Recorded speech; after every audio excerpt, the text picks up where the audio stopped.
मना किया था ना, सीता को भी मना किया था। आप दोनों मेरी बात माने थे? नहीं माने थे ना। मेरी बोहनी आप लोग बिगाड़े हैं, आप दोनों मिलकर मेरी बोहनी बिगाड़े हैं। घर से निकलते समय आप लोग मेरी बात नहीं माने, देखिए कोई नहीं सुन रहा है मेरी बात। राम जी बोले कोई बात नहीं, मेरे भगत है। केवट भैया से लक्ष्मण जी बोले ये बात सुनिए केवट जी, इधर आइए, पहले आप किनारे तो लाइए नाव। केवट जी नाव किनारे ला के खड़े उतर के आ गए। बोलिए क्या बात? लक्ष्मण जी बोले आप जो बात कह रहे हैं कि पांव के जादू से पत्थर स्त्री में बदल गया, वो घटना केवल एक बार घटी है, एक बार। उसके बाद भैया ने कितने पत्थर पे पांव रखा। यदि जादू होता तो दूसरा पत्थर क्यों नहीं बदला? केवट जी बोले हम गंवार हैं, लेकिन इतनो गंवार नहीं है। हम जानते हैं कि सारे पत्थर नहीं बदले, लेकिन मैं आपसे पूछ रहा हूं कौन सा पत्थर स्त्री में बदला, आप बताइए। मैं बता रहा हूं, जिस पत्थर की ओर राम जी ने हाथ से इशारा करके पूछा था, पूछा मुनि ही शिला प्रभु देखी, जिस पत्थर की ओर हाथ से इशारा किया था वो पत्थर बदला था ना स्त्री में? लक्ष्मण जी बोले हाँ बदला था। केवट जी बोले किनारे ये सैकड़ों नाव लाइन से लगी है, किनारे वाली नाव नहीं दिखाई दी। अब मेरी नाव बीच नदी में खड़ी थी, दिखाई दे दी। यहां मेरी नाव को भी राम जी ने हाथ से इशारा करके बुलाया है आज। इसका मतलब इशारा हो गया है, खतरा आज भी मंडरा रहा है। अब मैं इतना बड़ा रिस्क लेने वाला नहीं हूं। पांव धुलवा लीजिए, उसके बाद आपको उस पार पहुंचा दूंगा। भगवान कुछ नहीं बोले। केवट जी गिड़गिड़ाने लगे, हम सही बोल रहे हैं। अरे पात भरी सहरी सकल सूत वारे वारे, पात भरी सहरी सकल सूत वारे वारे, केवट के जाति कछु वेदना पढ़ाई हो। केवट घर में भोजन नहीं है, कछु वेदना, नाव चलेगी तो शाम को भोजन जाएगा। हम केवट है जाति से, पंडित जी नहीं है कि नाव चली जाएगी तो पूजा पाठ करके पेट पाल लेंगे। सब परिवार मेरो यही लागी राजा जो हो, सब परिवार पूरा परिवार नाव के भरोसे जिंदा है, लागी गरीब है। हाँ दीन बितहीन कैसे दूसरे गढ़ाई हो। दीन वितहीन कैसे दूसरे। आप ही कहिए यदि हमारी नाव आपके पांव के जादू से स्त्री बन जाएगी तो हम तो गरीब हैं, पैसा भी नहीं है, दूसरी नाव कहां से लाएंगे?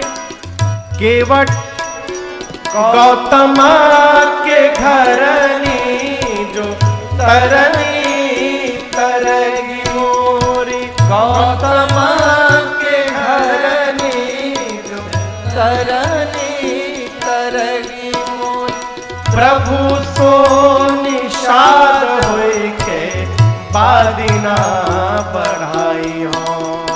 प्रभु सो निशाल हुए बादना।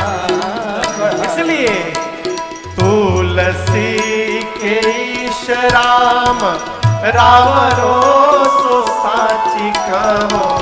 तुलसी के ईश राम राम रोसो साची कहो। बिना पग धोए नाथ नावना चढ़ाई हो। बिना पग धोए नाथ नावना चढ़ाई हो। हाँ बिना पग धोए नाथ नावना चढ़ाई हो। बिना पग धोए नाथ नावना चढ़ाई हो। केवट भैया अपना दुखड़ा रोए, कहे प्रभु देखिए घर में हमारे भोजन वोजन है नहीं, ये नाव चलेगी तो रात में बच्चों के लिए भोजन जाएगा। हम सही बता दे रहे हैं। घर में हम इकलौता कमाने वाले हैं नाव के भरोसे। हमारे 10 छोट छोट लड़का हैं, अभी पूरा परिवार नाव के भरोसे चल रहा है। नाव के साथ कुछ ऊपर नीचे हुआ, हमारा पूरा परिवार भूखों मर जाएगा। हम लोग पंडित जी नहीं है कि नाव चली जाएगी तो पूजा पाठ करके पेट पाल लेंगे। गरीब हैं, पैसा नहीं है कि दूसरी नाव भी बनवा ले है। और यह मैंने सुना है कि आपके पांव से जो स्त्री बनती है वो ब्राह्मणी बन जाती है। ये बताइए, आपके पांव के जादू से मेरी नाव ब्राह्मणी बन जाएगी, अब मैं मल्लाह का मल्लाह रह जाऊंगा, तो आप हमार उद्धार करने आए हैं कि हमारी नाव का उद्धार करने आए? पहले बताइए। हम मल्लाह के मल्लाह रह जाए, हमारा नाव ब्राह्मणी बन जाए। हम सुने कि वो ब्राह्मणी बन जाएगी, तो आप बताइए मल्लाह के साथ रहेगी? मैं जाति का केवट हूँ, नाव चलाता हूँ। वो कहेगी तुम्हारे साथ नहीं रहूंगी, अलग घर लाओ, कपड़ा लाओ, राशन लाओ, बासन लाओ। एक जो पहले से घर में बैठी है उसका तो पेट भर ही नहीं पा रहा हूँ, दूसरी को देकर काहे झंझट में डालना चाहते हैं प्रभु? पांव धुलवा लीजिए हमसे। हम सही सही कह रहे हैं राम जी, जब तक पांव धोएंगे नहीं हम आपको नाव पर पांव रखने नहीं देंगे। भगवान कुछ नहीं बोले, एक शब्द नहीं। केवट जी बोले देखिए, यदि आपको बोलने में कष्ट हो रहा है ना, हम इशारा बहुत बढ़िया समझते हैं। आप इशारा भी हमको तनिक दे दीजिए ना, हम धो देंगे। लक्ष्मण बोले क्या इशारा दे दे? बोले जो गर्दन है ना 2 बार, बस 2 बार हिला दे, क्या बिगड़ रहा है आपका? अरे बात छोटी है, सिर को हिला दीजिए। बात छोटी है, सिर को हिला दीजिए। बात छोटी है, सिर को हिला दीजिए। बात छोटी है, सिर को हिला दीजिए। पाँव अपना, पाँव अपना, पाँव अपना प्रभु जी धुला लीजिए। पाँव अपना प्रभु जी धुला लीजिए। बात छोटी है, सिर को हिला दीजिए। बात छोटी है, सिर को हिला दीजिए।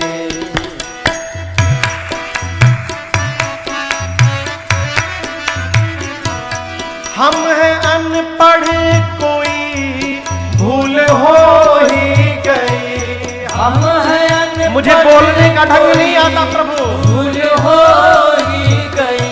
हम हैं अनपढ़, कोई भूल हो ही गई। हम हैं अनपढ़, कोई भूल हो ही गई। आप मालिक हैं, आप मालिक है, हाँ आप मालिक है, सब कुछ भुला दीजिए। आप मालिक है, सब कुछ भुला दीजिए। बात छोटी है, सिर को हिला दीजिए। बात छोटी है, सिर को हिला दीजिए। लक्ष्मण जी बोले भैया बहुत हो गया, बहुत हो गया, इन्होंने परेशान कर दिया है। लक्ष्मण जी बोले केवट जी से अब हम तुम्हारी नाव पर जाएंगे ही नहीं, नाव लेकर जाओ यहां से, हम दूसरे नाव से चले जाएंगे। केवट जी बोले दूसरे से? बुला लो बुला लो, यदि कोई दूसरा नाव वाला आ गया तो अपना नाम बदल लूंगा आज मैं। आपको पता नहीं है, नाविक एसोसिएशन का प्रेसिडेंट हूं यहां पर मैं। बुला लीजिए। गैर मल्लाह आएगा हरगिज नहीं, गैर मल्लाह आएगा हरगिज नहीं। गैर मल्लाह आएगा हरगिज नहीं। गैर मल्लाह आएगा हरगिज नहीं। विश्वास नहीं है? लेकर, नाम लेकर किसी को बुला लीजिए, नाम लेकर किसी को बुला लीजिए। बात छोटी है सिर को हिला दीजिए, बात छोटी है सिर को हिला दीजिए।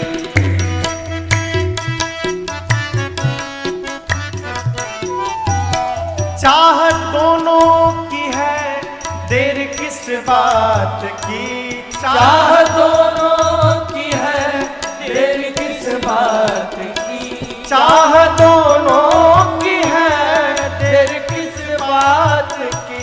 चाह दोनों की है, देर किस बात की। शीघ्र ही कुछ, शीघ्र ही कुछ, हाँ शीघ्र ही कुछ ना कुछ फैसला कीजिए, शीघ्र ही कुछ ना कुछ फैसला कीजिए। बात छोटी है सिर को हिला दीजिए, बात छोटी है सिर को हिला दीजिए। पाव अपना प्रभु जी दुला दीजिए, पाव अपना प्रभु जी दुला दीजिए। बात छोटी है सिर को हिला दीजिए, बात छोटी है सिर को हिला दीजिए। पाव अपना प्रभु जी धुला ले। केवट जी ने कहा इशारा करिए हम धो देंगे, 2 ही मिनट में धो ही देंगे। भगवान कुछ नहीं किए। केवट जी बोले देखिए इसी नाव के भरोसे मेरा पूरा परिवार जीवित है, हम दूसरा कोई काम धंधा नहीं जानते हैं राम जी। और देखिए किसी को कितना भी त्रास देना चाहिए, परंतु कभी किसी की रोजी रोटी के साथ खिलवाड़ नहीं करना चाहिए। राम जी आपको केवल नाव दिख रही है, ये मेरी रोजी रोटी है, इसी नाव ने परिवार को जिलाया है मेरे। कहिए धोलू। भगवान कुछ नहीं बोल रहे हैं। केवट जी मन में बोले ऐसा पैसेंजर से तो भेंट नहीं हुआ था आज तक, एक बार बोल के चुप्पी साध लिए है। केवट जी बोले देखिए यदि आपको पांव नहीं धुलवाना है तो ये भी बोलिए, मेरे पास दूसरा उपाय है। लक्ष्मण जी बोले तब से नहीं बोल रहे हैं, इसका क्या मतलब होता है? दूसरा उपाय क्या है? केवट भैया बोले गोस्वामी जी कवितावली जी में लिखते हैं यही घाट ते थोड़ी के दूर है, कटिलो जल था दिखाई हो जो। केवट जी बोले किनारे किनारे आगे चलकर एक ऐसा स्थान हम जानते हैं जहां केवल कमर भर पानी है, नाव की आवश्यकता ही नहीं पड़ेगी। आगे आगे लाठी लेके मैं चलूंगा, पीछे से आप लोग आइएगा, पैदल ही पार करा दूंगा। लक्ष्मण जी बोले 1.5 घंटा से फंसाए हो, पहले क्यों नहीं बताए? चलो वहीं पर ले चलो, पैदल पार करेंगे। केवट जी बोले रात में ले चलेंगे। लक्ष्मण जी बोले मतलब अभी सुबह का 8 बज रहा है, तुम कह रहे हो रात में ले चलेंगे, इसका क्या मतलब? केवट जी बोले हम मूर्ख हैं लेकिन इतने भी मूर्ख नहीं है, अभी सुबह सुबह मेरी बोहनी भी नहीं हुई है, आज आप ही पहले पैसेंजर हैं हमारे, और यदि हम पाप को पैदल पार करा दें, ये बात मार्केट में लीक हो गई कि वहां पर कमर भर पानी है, तो आप बताइए कौन पैसेंजर हमारी नाव पर बैठने आएगा? सब लोग पैदल पार होने लगेंगे। इसलिए दिन भर वेट करिए, रात के अंधेरे में चुपके से पार कराऊंगा। लक्ष्मण जी बोले वेट नहीं कर सकते, तो बोले धुलवा लीजिए। हम कहा बोल रहे वेट करिए, धुलवा लीजिए। भगवान कुछ बोले ही नहीं। केवट भैया अपना आप तन रुख बदले, कहे मैं तब से कही रहा हूं धुलवा लीजिए धुलवा लीजिए, आपको क्या लग रहा है? मेरी आवश्यकता है, अब मैं पांव नहीं धोऊंगा आपका, बहुत हो गया, मैं जान गया आपको जाना होना नहीं है। और आपसे एक बात सुन लीजिए, आप यदि पांव धुलवाते तो हमको आनंद लाता, आप नहीं धुलवाएंगे तो और आनंद आएगा। लक्ष्मण जी बोले वो कैसे? केवट जी बोले पांव नहीं धुलवाएंगे तो हम नाव पे नहीं चढ़ाएंगे, और यदि हम नहीं नाव पे चढ़ाएंगे तो हम नाविक एसोसिएशन के प्रेसिडेंट हैं, हम नहीं चढ़ाएंगे तो दूसरा कोई नहीं चढ़ाएगा। अब कोई नाव पर नहीं चढ़ेंगे तो उस पार नहीं जाएंगे, उस पार नहीं जाएंगे तो यही रह जाएंगे, और यही यदि रह जाएंगे तो नित्य आपका दर्शन प्राप्त होता रहेगा। इससे अधिक आनंद और क्या होगा जीवन में। मत धुलवाइए। यदि आपको पार जाना है राम जी, यदि, तो अब आपको कहना पड़ेगा कि केवट मेरा पांव पखारो और मुझे नाव पर बिठाकर उस पार ले चलो। अब मैं नहीं धोऊंगा, आपको कहना पड़ेगा धोने के लिए। भगवान फिर भी नहीं बोले। केवट जी डिस्टर्ब है, आखिर राम जी बोल क्यों नहीं रहे। अचानक एक बात उनके मन में आई, और केवट भैया राम जी के चारों तरफ गोल गोल घूमने लगे। लक्ष्मण जी बोले ये क्या आप कर रहे हैं। केवट जी बोले अब जाकर समस्या समझ में आई है, राम जी बोल क्यों नहीं रहे हैं। लक्ष्मण जी बोले क्या समझ लिए। केवट भैया बोले कि राम जी जो कपड़ा पहने हैं ना, उस कपड़े में कहीं जेब नहीं बना है, और जेब नहीं बना है इसका मतलब है कि राम जी आज हमरे जैसा एकदम ठन ठन गोपाल है, राम जी के पास कुछ है वो नहीं है। अब मैंने अपनी इतनी गरीबी सुना दी है कि नाव चलेगी तो घर में भोजन जाएगा, राम जी के पास देने के लिए कुछ है नहीं, इसी संकोच में आप नहीं बोल रहे थे ना राम जी। यही बात है ना, चलिए मुक्त करता हूं। पहले बताना चाहिए आपको कुछ नहीं है, मुक्त करता हूं। आपको ऐसा उदाहरण कहीं दूसरा नहीं मिलेगा जहां एक भक्त भगवान को मुक्त कर रहा है।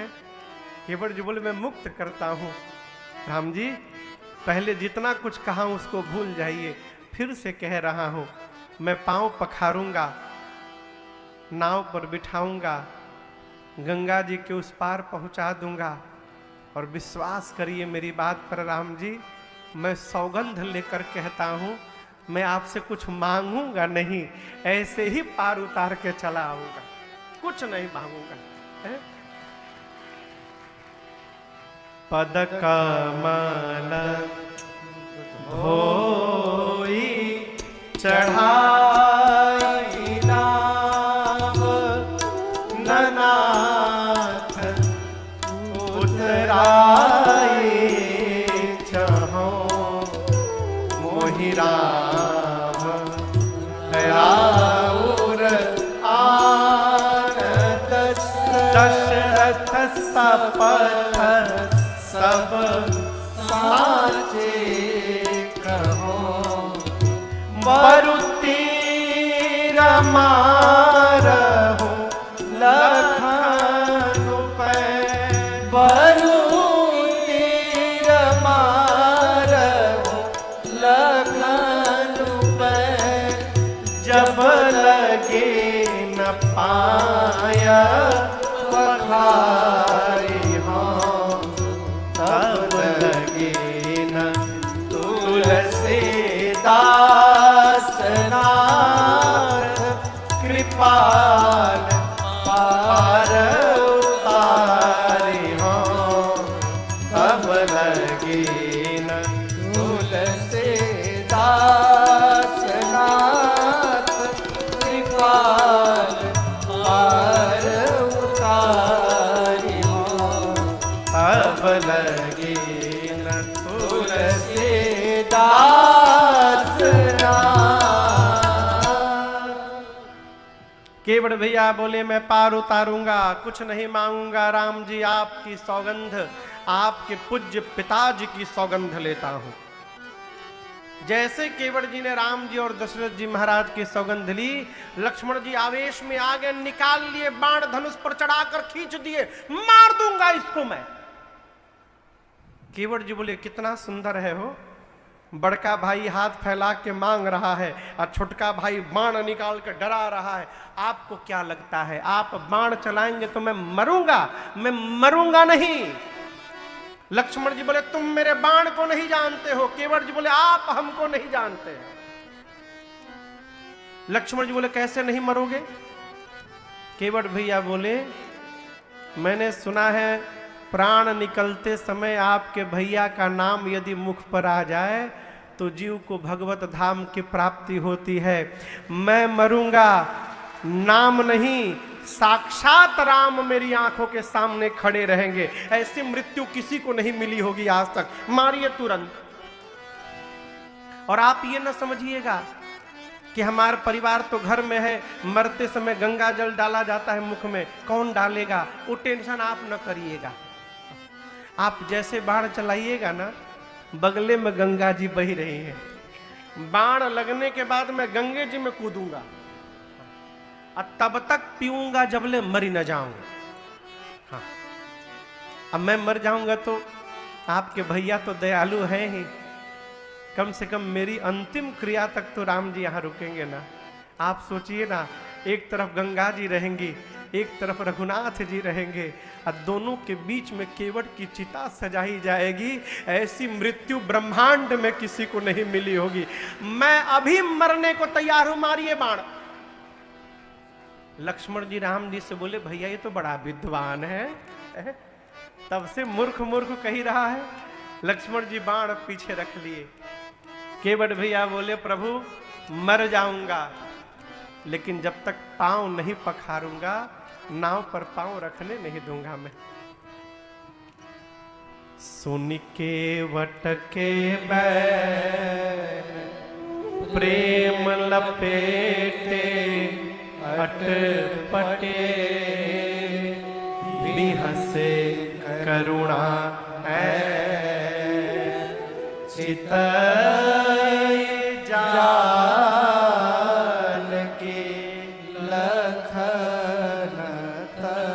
केवट भैया की अटपटी बात सुनकर भगवान बेहस पड़े। अटपटी बात, क्या अटपटी बात कही रहे हैं? घर में भोजन नहीं है, ऊपर से कही रहे कि हमको कुछ चाहिए नहीं प्रभु आपसे। ये अटपटी बात। और क्या अटपटी बात? कोई भी आदमी सौगंध लेता है तो अपने बाबूजी की लेता है, अपनी लेता है। केवट भैया भगवान के प्रेम में इतने पक गए हैं कि उनको याद ही नहीं रहा कि हम अपने बाबूजी की सौगंध ले रहे कि राम जी के बाबूजी की ले रहे। ये अटपटी बात सुनकर भगवान बेहस पड़े। और आप दर्शन करिए, कृपा सिंधु रघुनाथ जी ने केवट भैया पर कृपा कर दी, कृपा कर दी हो। कृपा सिंधु बोले मुस्काए, कृपा सिंधु बोले मुस्काए, सोई करु जेहि तब नाव न जाए, सोई करु जेहि तब नाव न जाए। भगवान ने कृपा करके कहा कि केवट जी आप वही करिए जिससे आपकी नाव बच जाए। केवट जी बोले, प्रभु सुनिए, हम पहले आपको बता चुके हैं हम गंवार हैं, इतनी गूढ़ भाषा हमको समझ में नहीं आती। सोई करूं, का करूं? आप हमको क्लियर क्लियर बोलिए क्या करना है। लक्ष्मण जी बोले, भैया हम समझाएं अब इनको। राम जी बोले, ना ना आप रहिए, हम ही कहते हैं। राम जी ने स्पष्ट कहा, बेगी आनु जल पाय पखारो, बेगी आनु जल पाय पखारो, होत विलंब उतारहि पारो, होत विलंब उतारहि पारो, होत विलंब उतारहि पारो। भगवान ने स्पष्ट कह दिया, तुरंत जल लाइए, पांव पखारिए, विलंब हो रहा है, उस पार पहुंचाइए। अब तक केवट भैया खड़े थे और जैसे राम जी ने कहा पांव पखारिए, केवट जी बैठ गए। केवट जी के बैठते लक्ष्मण जी टेंशन में। लक्ष्मण जी बोले, भैया ये तो बैठ गए। राम जी बोले, पूछो क्यों बैठ गए? लक्ष्मण जी बोले धोने के लिए, बोले अब क्यों नहीं धो रहे हो? केवट जी बोले धोने के लिए यदि बोले होते ना तो मैं अब तक धो दिया होता। राम जी धोने के लिए नहीं बोले हैं। किस लिए बोले हैं? पखारने के लिए बोले हैं। लक्ष्मण जी बोले भाई साहब ये धोना पखारना अलग अलग है का? बोले एक ही रहता तो दो शब्द क्यों बनता? धोने का मतलब पानी से लेके रगड़ के धो दो। अब पखारने का मतलब बगल अगल बगल में पत्नी को, बच्चों को, पूरा परिवार को बिठाकर और उनके सामने धोने का नाम है पखारना। अब कहिए पत्नी बच्चे तो घर में है, अकेले कैसे पखारे हम? लक्ष्मण जी बोले भैया आप इतना भारी शब्द क्यों बोले? सीधा धोने को बोले होते। पखारने का कितना भयंकर अर्थ निकाल करके बैठे हैं ये। लक्ष्मण जी बोले कहीं नहीं जाना है आपको, 3 घंटा हो गया हम लोग को खड़े यहां पर, कहीं नहीं जाना है, अकेले जो करना है करो। अब दर्शन करिए, इस प्रसंग को स्वामी जी कवितावली में बड़ा स्पष्ट लिखते हैं। लक्ष्मण जी कह रहे हैं कि भैया इनको भेजना नहीं है। केवट नाम जी के आगे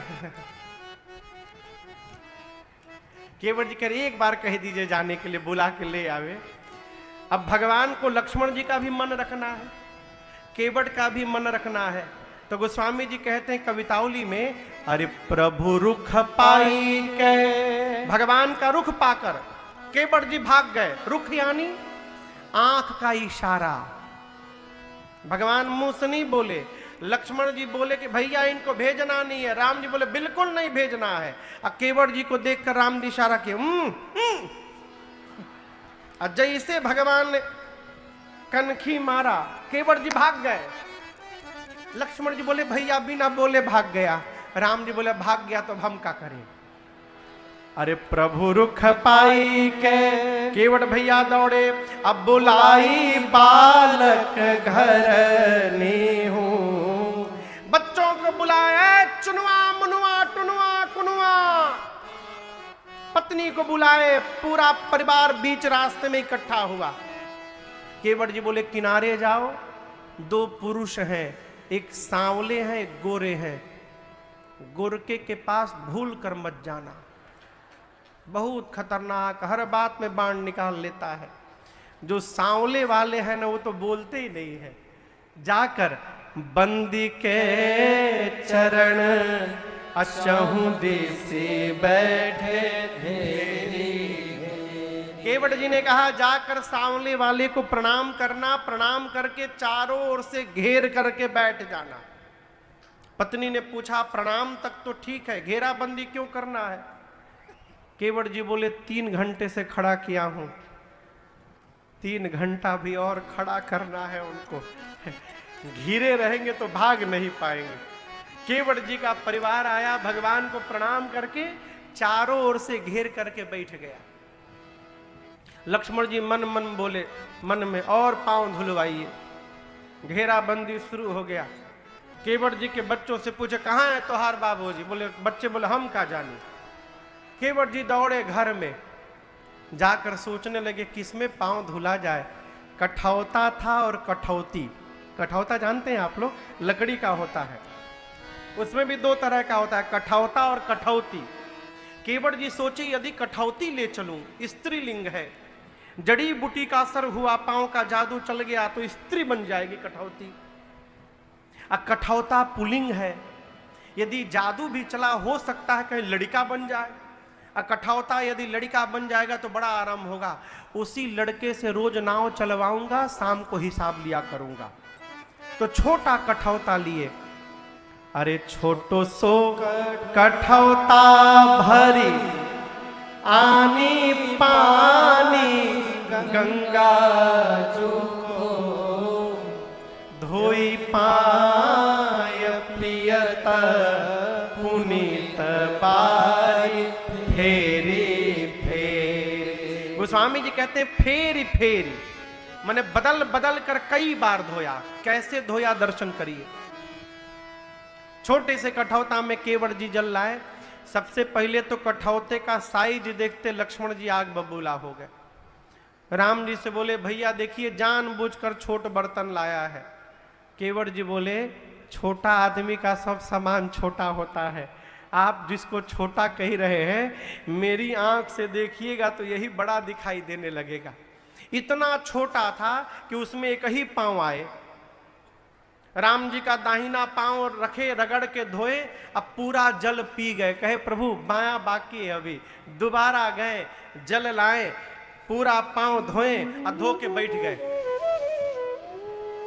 भगवान के दूसरे पांव को, बाएं पांव को कठौता के जल से बाहर नहीं निकाल रहे।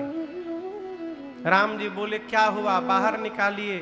केवट जी बोले प्रभु गलती हो गई हमसे, दाहिना पांव में धोया था, आप फिर से नीचे रख दिए, उसमें फिर धूल लग गया। राम जी बोले ऐसे तो आप जितनी बार धोइएगा उतनी बार लगेगा। बोले प्रभु अब नहीं लगेगा, बायां पांव धो दिया हूं, इसको आप मेरे गमछे के ऊपर रख दीजिए और दाहिना प्रभु एक बार और धोना पड़ेगा। लक्ष्मण जी मने मन बोले प्रभु अब ये डबली आने लगा, अब दूसरी बार धोएगा। तीसरी बार जल लाए, दाहिना पांव दोबारा धोए, तीनों बार का पानी जल केवट जी स्वयं पी गए। अब भगवान केवट जी के गमछे पे खड़े हैं। लक्ष्मण जी बोले हो गया ना, आप जो चाहते थे हो गया, आप पार ले चलिए। केवट जी बोले हमार लड़का। बोले क्या मतलब? केवट जी राम जी बोले प्रभु हम जब आपका चरणामृत पी रहे थे ना तो हमारा जो छोटका है ना ये ऐसे मुंह खोल के बैठा था प्रभु। राम जी बोले मतलब? तो प्रभु एक बार और धुला लीजिएगा ना, एक बार तो थोड़ा बच्चों को प्रसाद बट जाएगा प्रभु, एक बार और। लक्ष्मण जी एकदम भीतर भीतर उबल रहे हैं। राम जी बोलो चलो आखिरी बार। चौथी बार गए, जल लाए, पखारे और आप दर्शन करिए, अपने बच्चों का मुख खोल खोल के केवट भैया उसमें चरणामृत डाल रहे हैं। राम जी खड़े देखकर मुस्कुरा रहे हैं। पूरे परिवार को तार दिया केवट भैया ने, पूरे परिवार को चरणामृत पिलाया। अंत में थोड़ा सा जल बच गया, कठौता उठाए कि जो बचा है हमें खुदे पी जाएं। लक्ष्मण जी हाथ पकड़ लिए, रुको पहले तुम याद करो तुम्हारे घर का कोई बचा तो नहीं है, याद करो। केवट जी बोले नहीं पूरा परिवार यहीं पर है, सब पी लिए, तो अब तुम पी जाओ। बचा हुआ जल केवट जी पी गए। लक्ष्मण जी बोले अब ले चलो। केवट जी बोले गांव वाले आप तो उतर के चले जाएंगे, हमको लौट कर इसी गांव में आना है, क्यों झंझट में डालने रहे प्रभु। इसके बाद तो कोई बचा ही नहीं, गांव वाले अंतिम है प्रभु, एक बार और। राम जी बोले अंतिम बार जाओ। गए, पांचवी बार जल लेकर आए, धोए। 2 घंटा लगा केवट भैया को पूरे गांव को चरणामृत बांटने में, 2 घंटा। लक्ष्मण जी एकदम आग बबूला। जैसे केवट जी आए, लक्ष्मण जी बोले अब नाम नहीं लोगे तुम कुछ। केवट जी सोचे अब बोलूंगा तो मार डालेंगे। केवट जी लक्ष्मण जी की ओर नहीं देखे, राम जी के पास जाकर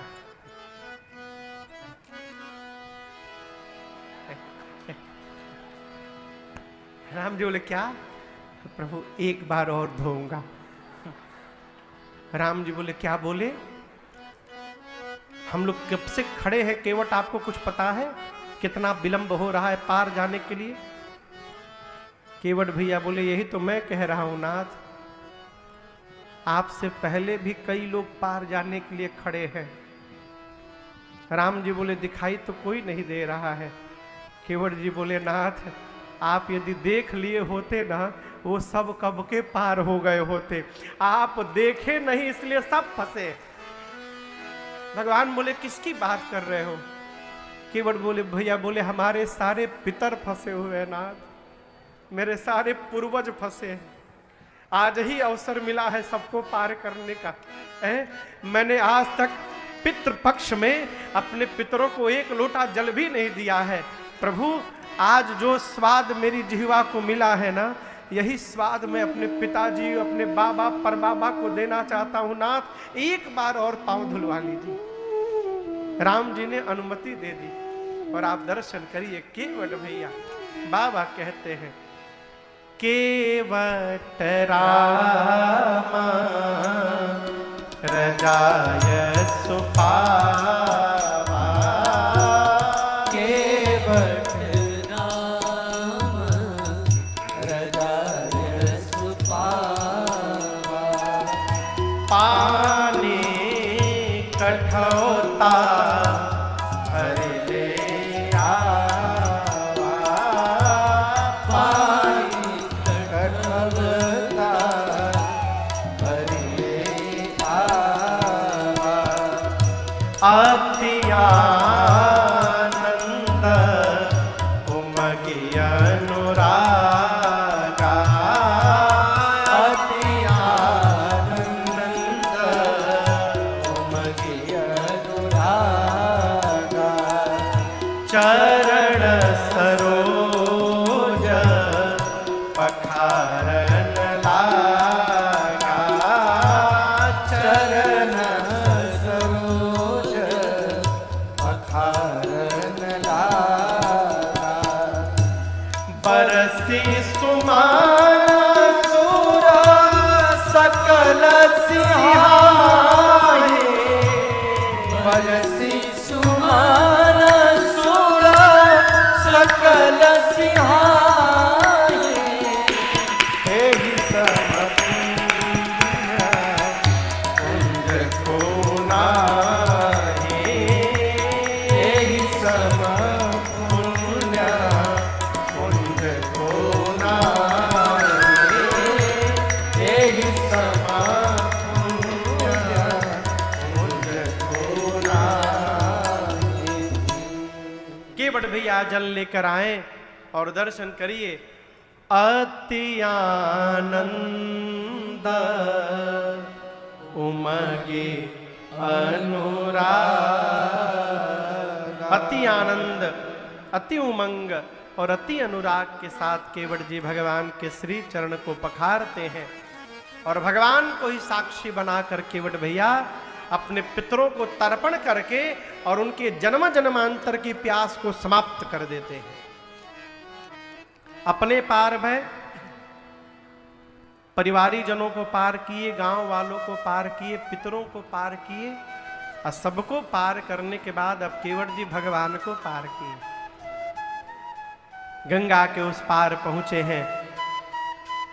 सबसे पहले सीता मैया उतरी, फिर राम जी उतरे, फिर निषाद राजगुह उतरे, फिर लक्ष्मण भैया उतरे और सबके उतरने के बाद केवट उतरे दंडवत केल्हा। सबके उतरने के बाद अंत में केवट भैया उतरे। और आप मानस जी पढ़िएगा, केवट जी अब तक राम जी को प्रणाम भी नहीं किए थे और जब गंगा पार कर लिए तो उतरने के बाद सबसे पहला काम किए, राम जी के चरणों में दंडवत किए केवट जी। भगवान का एक स्वभाव है कि जैसे भगवान के सामने कोई गिरता है, भगवान उसको तुरंत उठा लेते हैं। भगवान किसी को गिरा हुआ बर्दाश्त नहीं करते।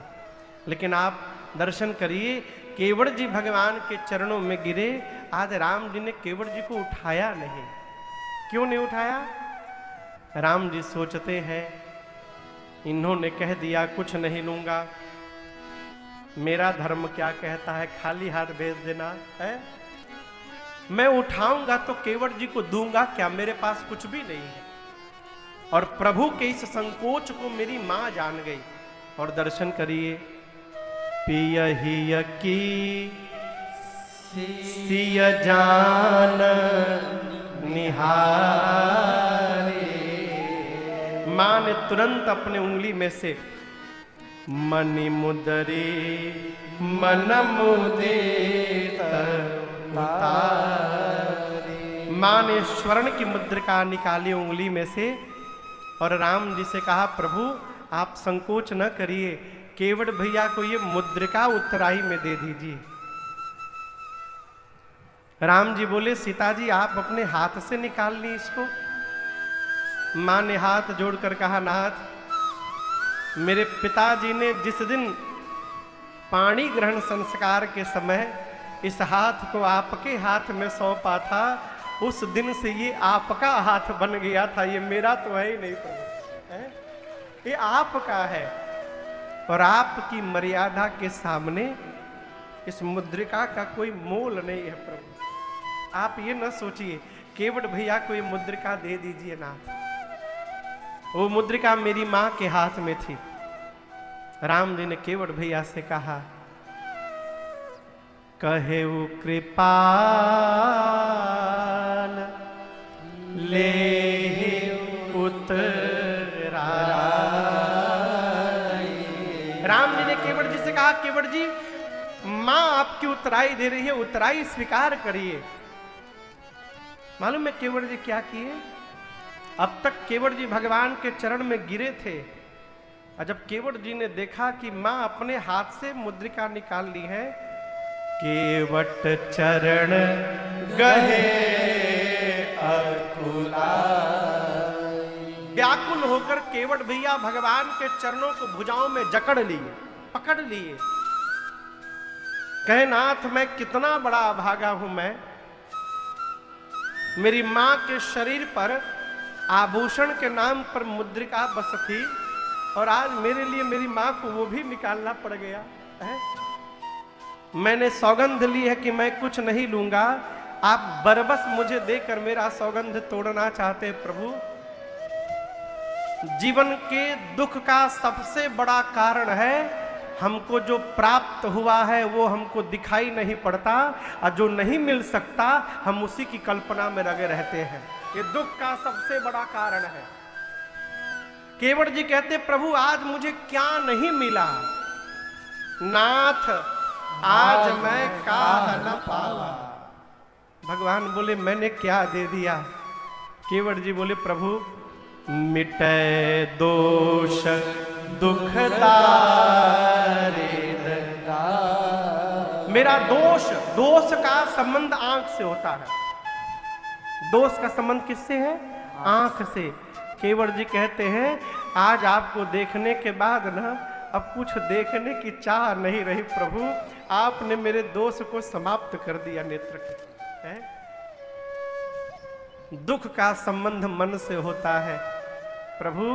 जिस मन में आप बस गए उस मन से आप सुख के समुद्र हैं। जहां सुख का समुद्र चला जाए वहां दुख कैसे रहेगा? मिटाए दोष दुख, दारिद्र यानी दरिद्रता। अजीत बाबू दरिद्रता समझते हैं? दरिद्रता माने अभाव नहीं, दरिद्रता का संबंध अभाव से नहीं है, दरिद्रता का संबंध स्वभाव से है। दरिद्र कौन? जो होने के बाद भी मांग रहा है वो दरिद्र आदमी। घर में रखने का जगह नहीं है उसके बाद वो मांग रहा है, दरिद्र आदमी। और दरिद्रता जीवन का सबसे बड़ा दुख है।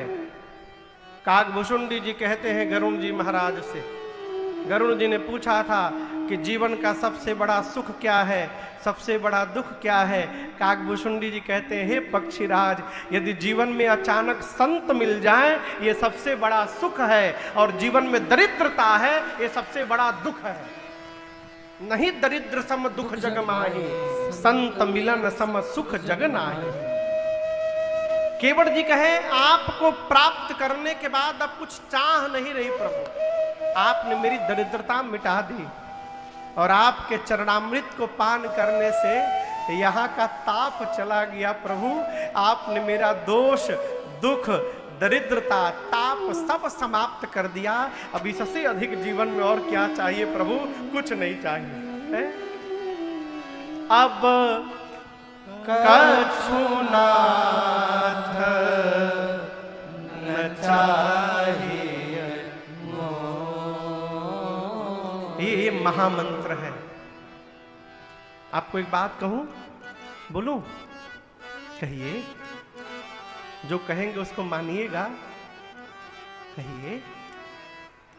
आज से यदि कोई भी आपसे पूछे ना कैसे हैं, रोइएगा मत। कोई भी आपसे पूछे, किसी भी स्थिति में पूछे कैसे हैं, एक वाक्य रटिए, हमेशा कहिएगा बरस रही है उसकी कृपा, आनंद हो रहा है। ये महामंत्र है, दिन रात रटिए, उसकी कृपा है, खूब कृपा। इतना कह दीजिए ना, इतना कह दीजिए कि भगवान भी सोचने पर विवश हो जाए। है ये जितना प्रचार कर रहा है उतनी तो मैंने कृपा ही नहीं की है इस पर, है? तो नहीं होगी तो बरस जाएगी। यदि रोते रह जाएंगे ना तो भगवानों कहेंगे किस अभागे को दे दिया हो। जितना भी तो रोता रहता है, जो है वो भी चला जाएगा। और हम आपसे कहें, यदि ठीक से हिसाब होने लगे कर्म का तो जो मिला है सब चला जाएगा। ये तो कहिए भगवान अपने भगत का दोष देखते ही नहीं है, देख दोष कब होना उर आने। इसलिए हमेशा कहिए खूब कृपा है भगवान की। कैसी है? बरस रही है। और अपने घर के ठाकुर द्वारी में जाकर कहा करिए, प्रभु तेरा शुक्रिया।